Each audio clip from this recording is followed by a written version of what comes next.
Hello, I'm here today with my friend, President Obobblebama. Good morning. But Mr. President, what if someone watches the video in the evening? Good evening.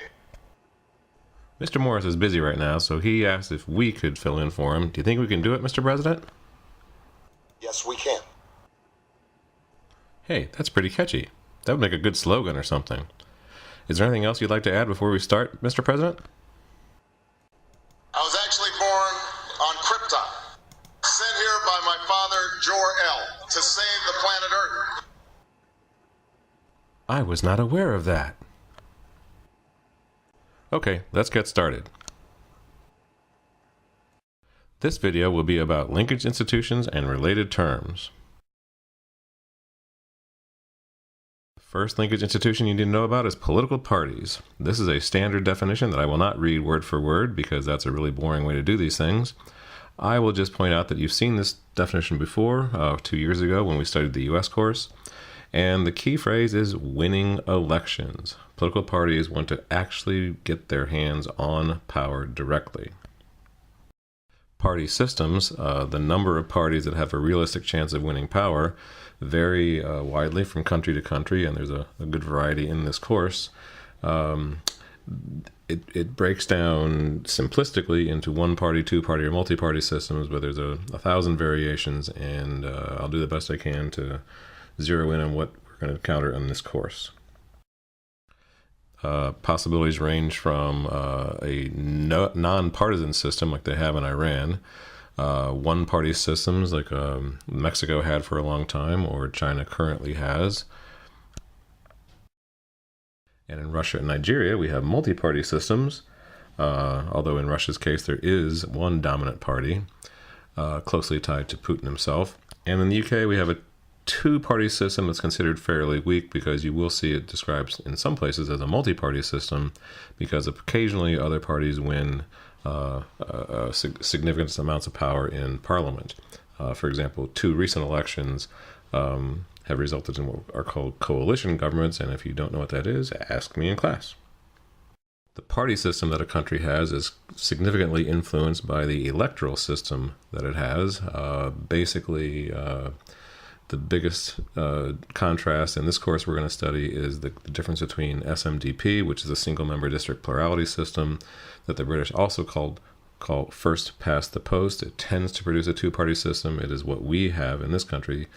And the alternative is proportional voting that some countries use variations of to encourage other parties to run and try to hold power, and sometimes produces multi-party systems.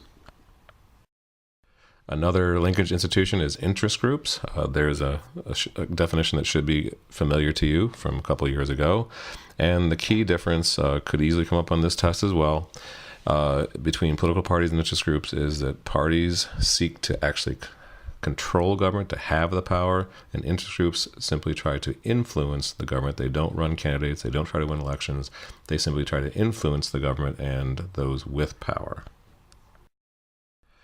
The topic of civil liberties could easily fit into another part of the study guide, but I'm including it here because the prevalence of or lack of civil liberties in a country can heavily influence the interest group landscape. The more that the citizens in a particular country enjoy what we would call our First Amendment freedoms, such as speech, press, assembly, and petition, the more that those civil liberties exist, the more likely you are to have a thriving interest group landscape in a country.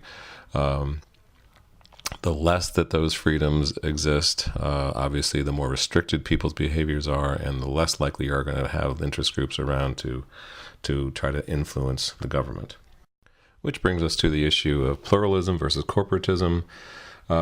We in this country are used to what we call a very, very pluralist system because, like I said, with our First Amendments and our many levels of government, our diverse society, we have hundreds and hundreds of interest groups, and we're used to that. That's normal to us.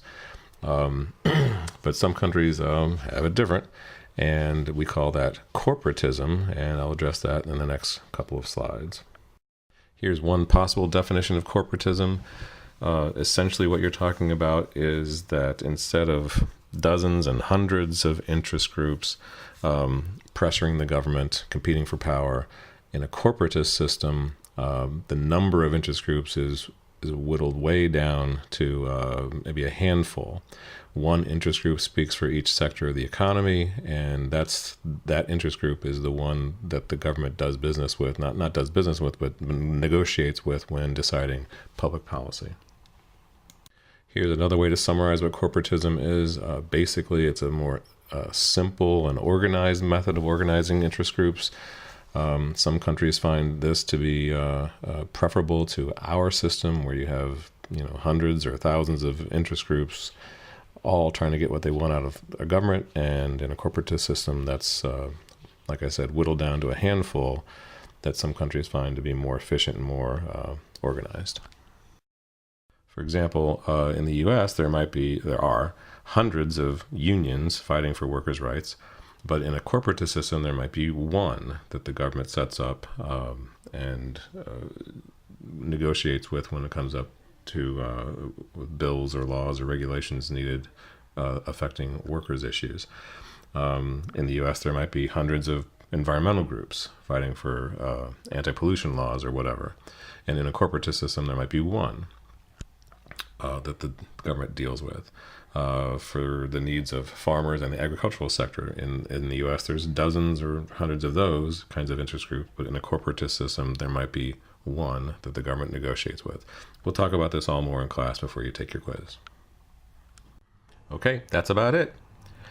Good luck on the quiz, and bye. Bye.